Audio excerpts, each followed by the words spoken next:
Police had no reason to suspect anything unusual at first. Yet the events that unfolded that night would later leave detectives questioning how a simple debt could spiral into tragedy. Northampton on most evenings is quiet. Street lights flicker along narrow roads, and the sound of distant traffic hums like a steady heartbeat beneath the stillness. Local parks are usually empty after dark, frequented only by joggers or the occasional dog walker. Life carries on predictably. Shops close, families settle in for the night, and the ordinary rhythms of the town continue unnoticed.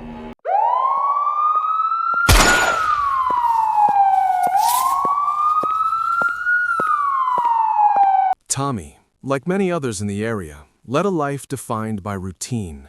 Days filled with work, evenings spent with friends, and nights where the city's quieter corners became spaces to think, reflect, or unwind. Nothing about his existence, at least on the surface, suggested that a debt as small as £40 could be the precursor to events that would dominate local headlines. Yet, as investigators would later note, small things often carry significance beyond immediate perception. In another part of the town, Larman and Okacha Slight moved through familiar streets, their own lives punctuated by routines that made them appear unremarkable to anyone observing from a distance. Names and faces that would later fill police reports and court records were, at this moment, just ordinary individuals occupying the ordinary fabric of the town. People passed by without knowing who they were, what they were thinking, or the decisions that would soon intersect with Tommy's life in irreversible ways. That evening, the park, usually serene, took on a different quality. The benches were empty, and the street lamps cast long, uncertain shadows over winding pathways. It was a place known for casual meetups, conversations carried on in the privacy of night, and yet, in that quiet, something unusual was about to occur. Observers later wondered, could anyone walking past have sensed the tension before the confrontation? Could the ordinary have concealed the extraordinary? Records and statements show that the £40 debt, seemingly insignificant, had created a point of friction. People owed money every day, and most debts are settled without consequence. But the combination of timing, location, and individuals involved created a setting ripe for escalation. How does a minor disagreement grow into a life-altering event? How could the smallest figures in cash translate into consequences that reverberate far beyond the park's boundaries? These were questions that investigators would carry forward, even as the streets outside remained calm and undisturbed. Tommy's footsteps were measured as he made his way toward the meeting point. Shadows from nearby trees stretched long across the pavement, and the faint rustle of leaves blended with the distant hum of traffic.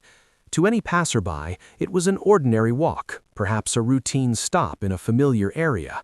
But within that sequence of ordinary motions, the first threads of a chain reaction were quietly forming. Meanwhile, the other parties approached from different directions, timing their steps almost imperceptibly. Each movement, while seemingly mundane, contributed to a tension that would later be examined in meticulous detail. Statements from witnesses, later collected by police, emphasized just how unremarkable these initial movements appeared. No shouting, no apparent hostility, no immediate alarm. And yet, when pieced together, these quiet actions formed the beginning of a story that would be anything but ordinary. As investigators later reviewed CCTV footage, the ordinary night revealed its first inconsistencies.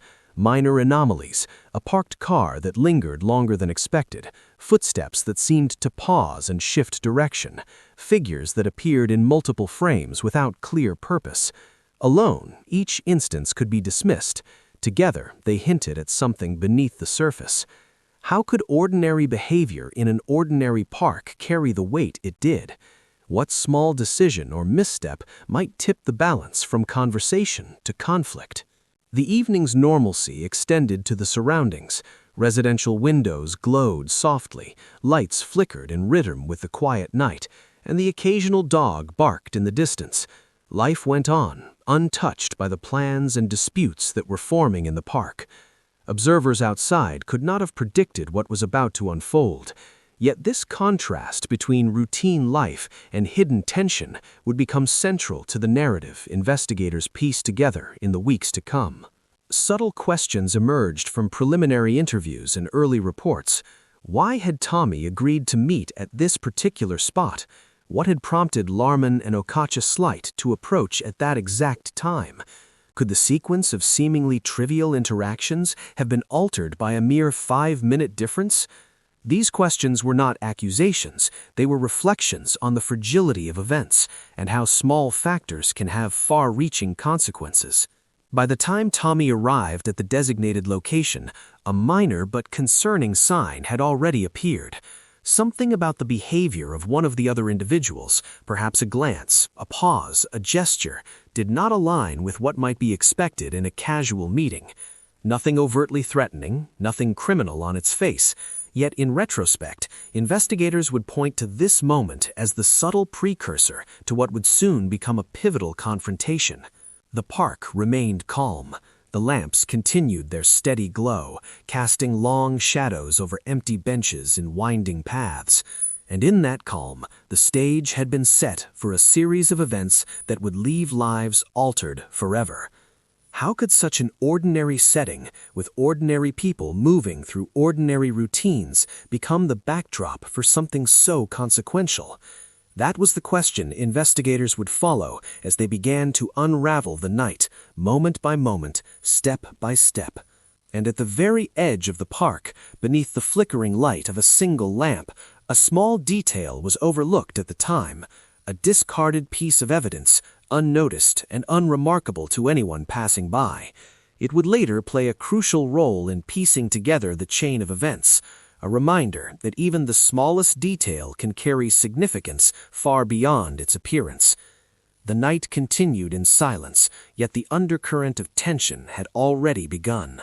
Observers could not see it, but the clock was ticking toward decisions, reactions, and consequences that would ripple outward, touching families, communities, and law enforcement alike.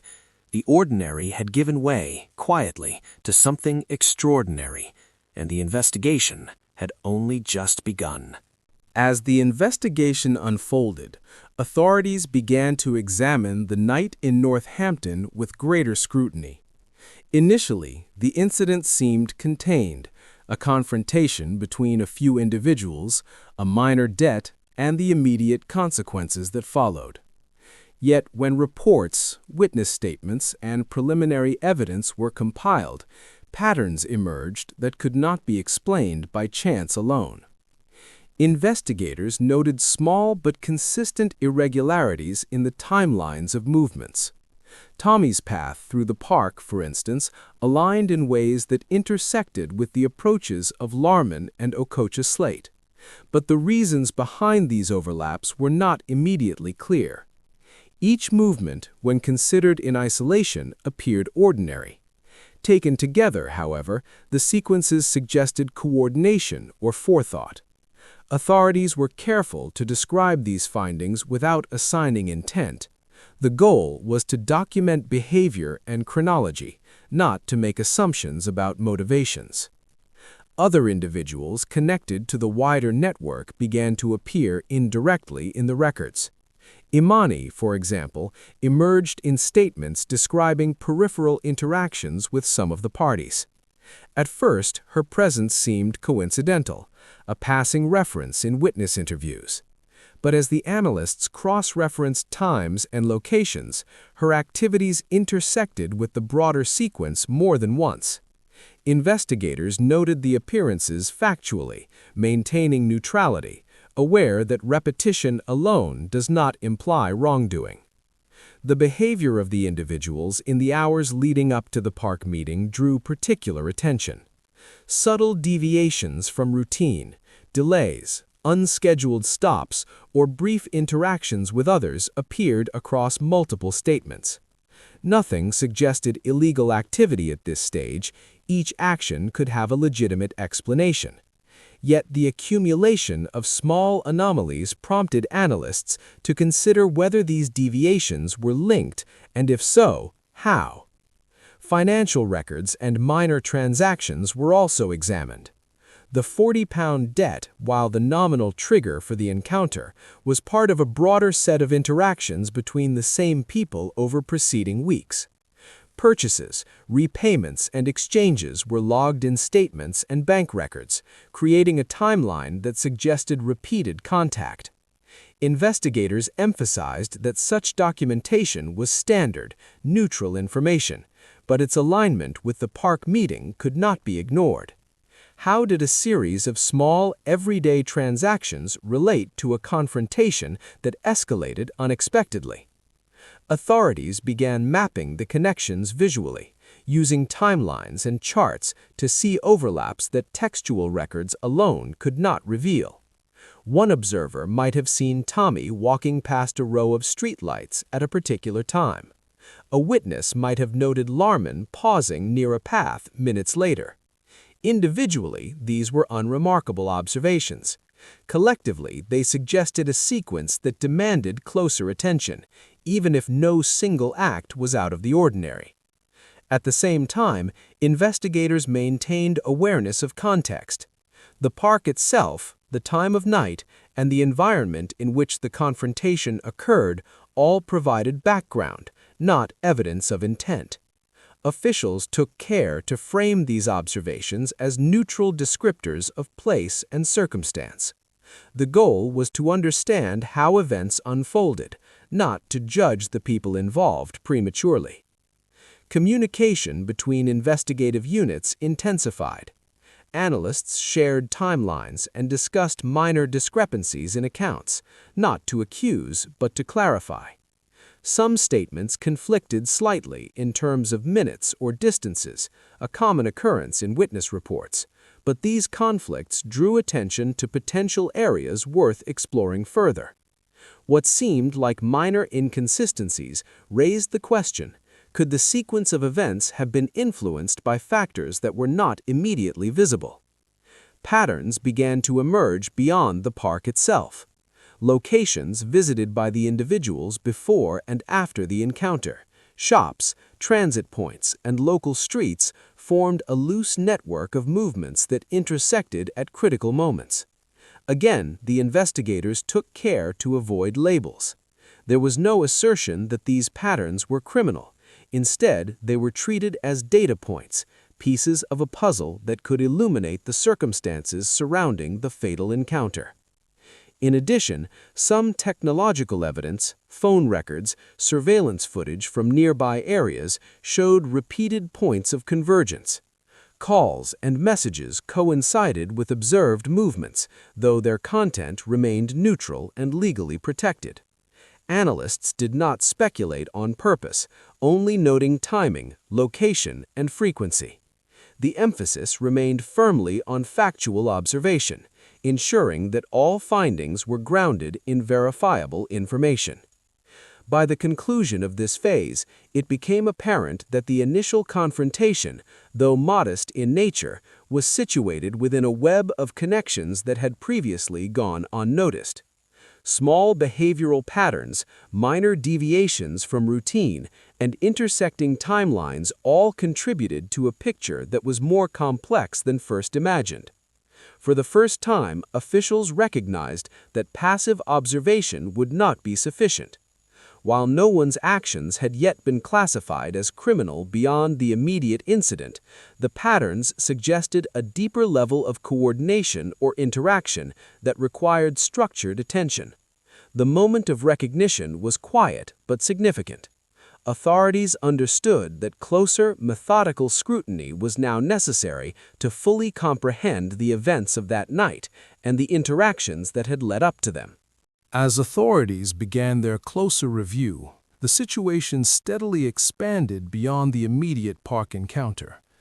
What initially seemed like an isolated incident now appeared to intersect with movements and interactions in other parts of Northampton and even beyond. Analysts began tracing the movements of those involved across residential areas, commercial streets, and local transit points, mapping a broader network of activity that could not be ignored. Data from witness statements, CCTV footage, and administrative records were systematically combined. Investigators did not focus on the content of personal communications, but on timing, location, and frequency. Repeated points of convergence became apparent. Certain streets, parks, and public areas appeared consistently in the records of multiple individuals. While each location was ordinary on its own, the recurring overlap raised questions about the relationships and coordination among those involved. Administrative records contributed further context. Police and local council documents, including permit logs, vehicle registrations, and routine reports, were cross-referenced to identify patterns. These steps were strictly procedural, designed to understand movements and interactions without attributing intent prematurely. Investigators emphasized neutrality, carefully noting facts while avoiding assumptions about criminality beyond the known incident. Analysts also observed behavioral links that extended across time. Individuals were connected not only by proximity, but also by patterns of repeated interactions over several days and weeks. These links were documented meticulously, creating a timeline that highlighted sequences that might otherwise have gone unnoticed.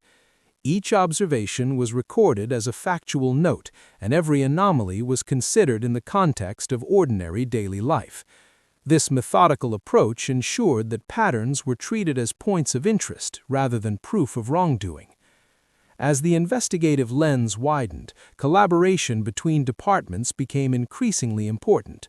Legal advisors, administrative officers, and policing units coordinated to ensure that the analysis complied fully with statutory regulations and data protection requirements. Meetings were held to review findings and determine which areas warranted further structured observation.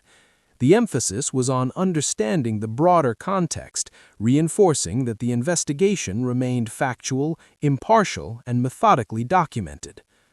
Through these efforts, it became evident that interactions extended to locations that had previously been considered unrelated. Shops, public transit hubs, and residential streets formed a network of touchpoints connecting individuals involved in the park confrontation. While none of these locations indicated criminal activity on their own, the repeated overlaps suggested a level of organization in movement and contact that warranted closer attention. Investigators noted each point as a factual element in a growing timeline of events. Intelligence gathering in this phase remained non-technical and procedural. Analysts reviewed patterns in records and statements, noting recurring points of contact, timing correlations, and behavioral consistencies.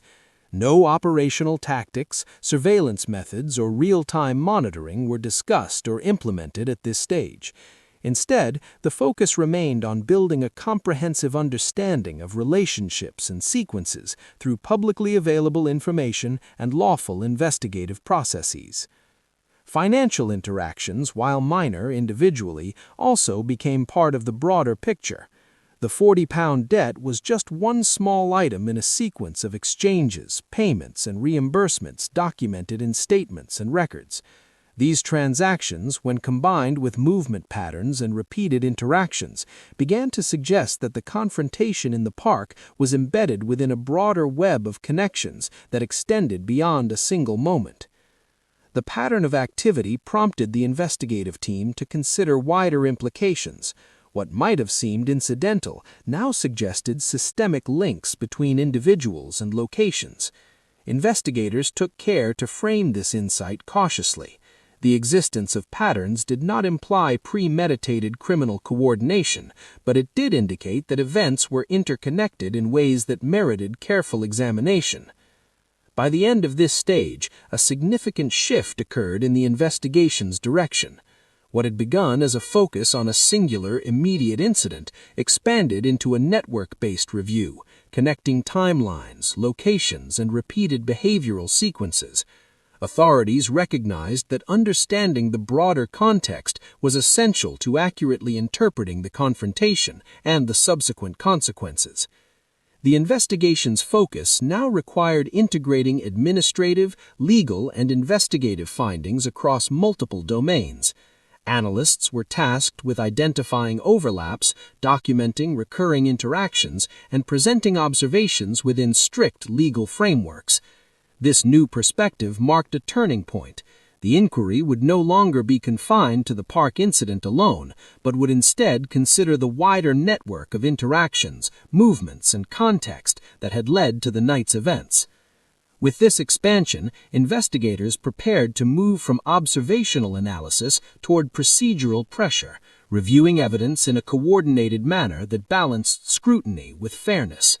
The stage was set for a deeper understanding of the circumstances, one that would reveal connections previously invisible and lay the groundwork for formal legal and administrative steps in the subsequent phases of the case.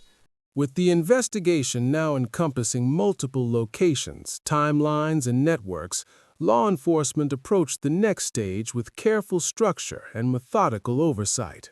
The focus was no longer solely on the park incident or the 40-pound debt. Authorities recognized that understanding the broader context required disciplined coordination across departments, legal compliance, and meticulous record-keeping. Senior officers emphasized that patience was essential.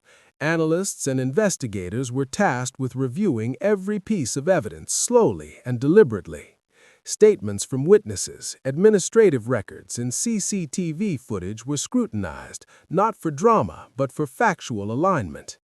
Each detail was checked against other records to ensure accuracy, with discrepancies noted for further clarification. At every step, legal advisors ensured that investigators acted within statutory frameworks and respected privacy obligations, reinforcing that procedural safeguards were as critical as the evidence itself. Coordination between departments increased in intensity.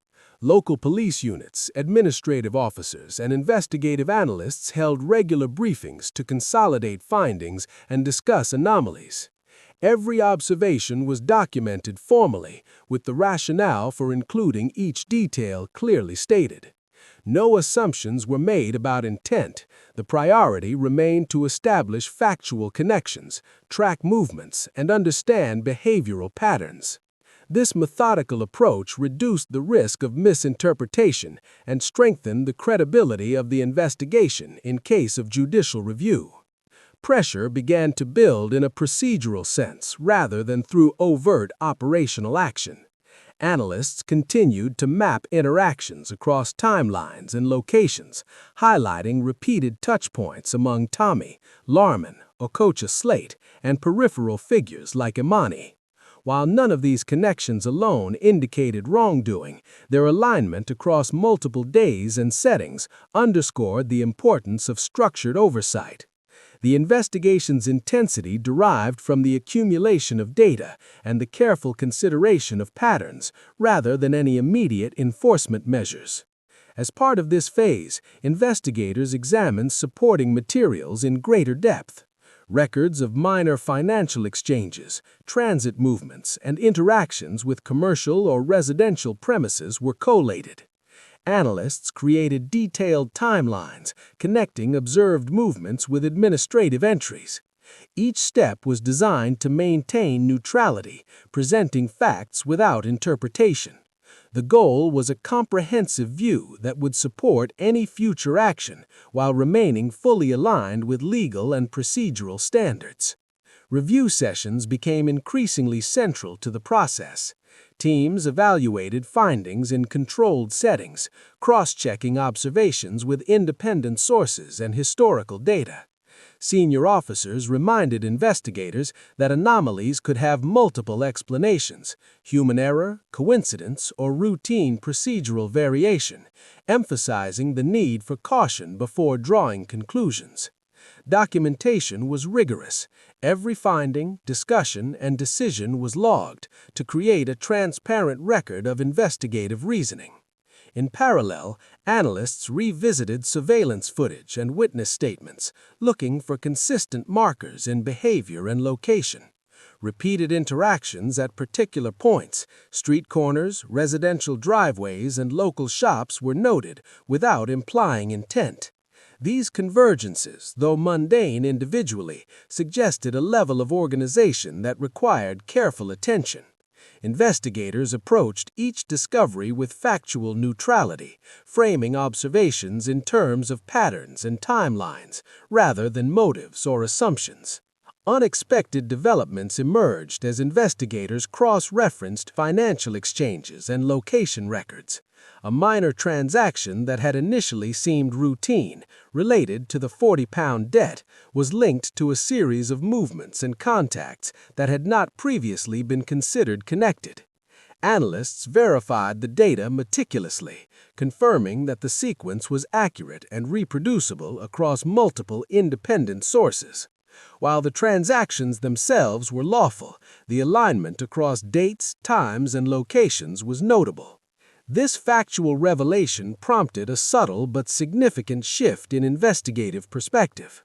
What had been viewed as separate, isolated events now revealed a continuity that extended beyond the park confrontation. The data demonstrated that seemingly ordinary interactions, financial exchanges, short visits to shops, and repeated presence in certain areas formed a pattern that could not be dismissed as coincidental. Investigators approached each discovery with factual neutrality, framing observations in terms of patterns and timelines, rather than motives or assumptions. In response, coordination intensified further. Analysts prepared reports summarizing the emerging network of activity, highlighting factual sequences without interpretation or speculation. Legal advisors continued to review methods and documentation, ensuring compliance with statutory obligations. Senior officers noted that this structured, evidence-based pressure was vital. It allowed the investigation to maintain momentum without compromising procedural integrity. By the end of this phase, law enforcement had achieved a disciplined framework for the investigation. Evidence review was ongoing and methodical. Oversight mechanisms were fully engaged, and communication between departments was continuous. The unexpected factual revelation, the alignment of minor financial and movement records across multiple individuals, transformed the investigation from a localized incident review into a broader inquiry into interlinked behaviors. The stage was now set for the next phase, formal resolution. Authorities had gathered sufficient clarity on the factual connections to proceed with structured enforcement, ensuring that accountability and legal outcomes could be pursued without speculation or sensationalism. And while the revelation itself did not assign blame, it underscored the importance of thorough, patient investigation in uncovering patterns that might otherwise have remained hidden. The alignment of evidence, timelines, and behavioral patterns set the stage for formal legal proceedings. What had begun as a seemingly minor confrontation triggered by a 40-pound debt now entered the realm of accountability as authorities moved to apply the rule of law systematically and impartially. Arrests were executed in accordance with statutory procedures, with careful attention to ensuring that every individual's legal rights were respected. No detail was overlooked. Officers confirmed identities, documented the circumstances, and coordinated with legal teams to ensure that each step adhered to procedural safeguards. Tommy, Larman, Okocha Slate, and others connected to the case were brought into custody under formal protocols. The focus during these initial stages was administrative, ensuring accurate records of detention, notifying legal representation, and compiling all relevant documentation. Authorities emphasized that the purpose of arrest was not to dramatize events, but to establish accountability through established legal channels. Court proceedings followed, framed by the principles of fairness and impartiality. Charges were based on evidence gathered during the investigation, procedural violations, actions connected to the confrontation, and broader regulatory breaches identified during the review of movements and financial interactions. Throughout, judges and prosecutors focused on clarity and accuracy, ensuring that proceedings were grounded in verifiable facts rather than conjecture or sensational narrative. During hearings, witnesses provided testimony in structured and controlled settings. Each account was cross-referenced with prior statements and administrative records, allowing the court to form a coherent picture of the sequence of events. Legal representation ensured that the rights of all parties were maintained, while the focus remained squarely on accountability rather than dramatization. Observers later noted the meticulousness with which records and evidence were reviewed, highlighting the methodical approach of the legal system. Sentencing reflected proportionality and the principle of accountability. Some individuals received formal penalties corresponding to procedural violations or minor infractions, while others faced stricter measures where repeated patterns of misconduct were confirmed. Businesses connected to the interactions in Northampton were also subject to administrative review, required to implement corrective procedures and report compliance improvements. These outcomes reinforced the broader lesson that accountability extends beyond individual actors to organizational systems and operational oversight. The resolution phase demonstrated the importance of procedural integrity.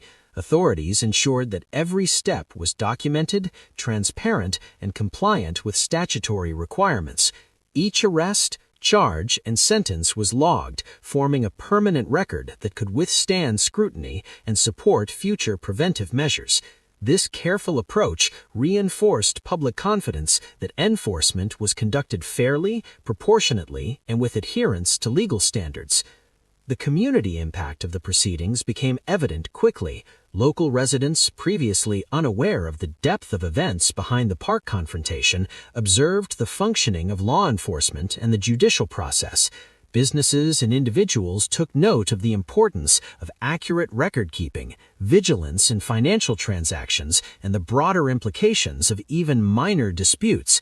The case served as a cautionary example of how seemingly trivial matters can escalate when intersecting with behavioral patterns, social dynamics, and situational context. For law enforcement, the resolution phase provided both closure and insight.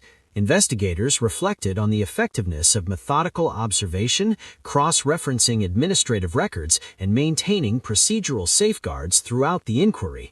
The process illustrated that thorough documentation, patient review, and careful coordination could produce outcomes that were fair, legally sound, and socially instructive. While formal outcomes were reached, not every question was conclusively answered. Some minor inconsistencies in records or historical interactions remained unresolved.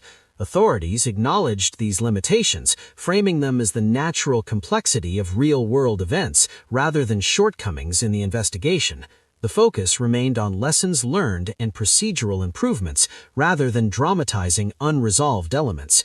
Ultimately, the resolution phase highlighted the significance of accountability and adherence to the rule of law. Individuals were held responsible where justified, organizations reviewed their internal practices, and the broader community gained insight into how minor disputes can evolve into events with lasting consequences. The investigative process, combined with legal oversight, ensured that justice was applied proportionately, fairly, and transparently. In reflecting on this phase, authorities, community members, and analysts recognized that the story of that night in Northampton was not only about a confrontation or a debt, it was about the intersection of human behavior, situational circumstances, and the frameworks of law that govern response and accountability. While formal enforcement brought measured closure, it also reinforced the importance of vigilance, procedural integrity, and thoughtful review in preventing future incidents. As the legal proceedings concluded, the focus shifted from the immediate confrontation to the broader lessons it provided. The resolution phase marked an endpoint for enforcement actions, yet it simultaneously set the stage for ongoing reflection, policy review, and community awareness.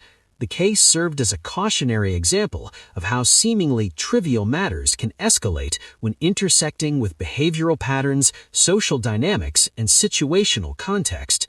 While formal enforcement brought measured closure, it also reinforced the importance of vigilance, procedural integrity, and thoughtful review in preventing future incidents. As the legal proceedings concluded, the focus shifted from the immediate confrontation to the broader lessons it provided. The resolution phase marked an endpoint for enforcement actions, yet it simultaneously set the stage for ongoing reflection, policy review, and community awareness. The case served as a cautionary example of how seemingly trivial matters can escalate when intersecting with behavioral patterns, social dynamics, and situational context. In the weeks and months following the resolution of the Northampton case, the wider community began to process the implications of what had occurred. Families, local residents, and business owners reflected on how a seemingly minor debt could escalate into events that would dominate headlines and leave lasting impressions on those involved. While the immediate legal outcomes had established accountability, the social and cultural ripples continued to resonate, highlighting the interconnectedness of everyday decisions, situational awareness, and communal responsibility. Local authorities and council officials reviewed policies and procedures in response to the case. Parks, public spaces, and late-night meeting points were reevaluated not as sites of inherent danger, but as locations where oversight, signage, and community engagement could be strengthened. The emphasis was on preventative measures that balanced public accessibility with safety and awareness. Lessons learned prompted the introduction of clearer reporting channels, encouraging residents to report unusual activity while maintaining personal safety and discretion. Businesses in Northampton and surrounding areas also took note. Minor financial exchanges, informal debts, and recurring interactions among individuals had contributed to the context in which the confrontation escalated. Many organizations reviewed internal procedures, ensuring that record-keeping, communication, and oversight were robust. These actions were framed not as punitive measures, but as part of a broader culture of diligence and accountability, helping prevent minor disputes from escalating into serious incidents. Community awareness initiatives emerged in the aftermath. Law enforcement and local organizations collaborated to educate the public on recognizing unusual patterns, the importance of lawful reporting, and the role of administrative systems in maintaining order. Emphasis was placed on understanding behavioral cues without assigning premature judgment, reflecting the approach taken during the investigation itself. Workshops, informational campaigns, and community meetings helped translate the lessons of the case into practical knowledge, reinforcing civic engagement and shared responsibility. From a law enforcement perspective, the case provided insights that would inform future operations. Analysts and officers reviewed the methods used to track patterns across timelines, locations, and financial interactions. The emphasis on structured observation, methodical evidence review, and cross-departmental coordination became a reference for subsequent investigations. By highlighting patience, procedural integrity, and careful documentation, the case illustrated the value of investigative frameworks that prioritize fact over speculation. Some questions, however, remained unanswered. Minor inconsistencies in timelines, subtle behavioral anomalies, and peripheral interactions could not be fully resolved. Investigators acknowledged these limitations openly, framing them as natural complexities in real-world human activity rather than failures of process. These uncertainties underscored the need for ongoing vigilance, reinforcing that even thorough investigations must account for the unpredictability inherent in everyday life. The human dimension of the aftermath was particularly significant. Families of those involved, both victims and associates, faced emotional, social, and practical consequences. The public response included expressions of empathy, reflection, and a renewed focus on community cohesion. Local schools, youth organizations, and social services also used the case as a basis for discussion around conflict resolution, the consequences of financial disputes, and the importance of seeking guidance before situations escalate. Policy changes extended beyond local measures. Law enforcement agencies shared findings across departments, emphasizing the importance of administrative oversight, interdepartmental communication, and pattern recognition in investigations. The lessons learned were applied not only to similar incidents, but also to broader approaches in community policing, public awareness, and engagement strategies. These measures highlighted how a single, well-documented case could inform practices across regions and jurisdictions. Reflecting on the overall impact, the Northampton case reinforced the principle that ordinary environments can conceal extraordinary complexity. A quiet park, routine financial exchanges, and everyday behaviors converged in ways that were not immediately apparent, but ultimately significant.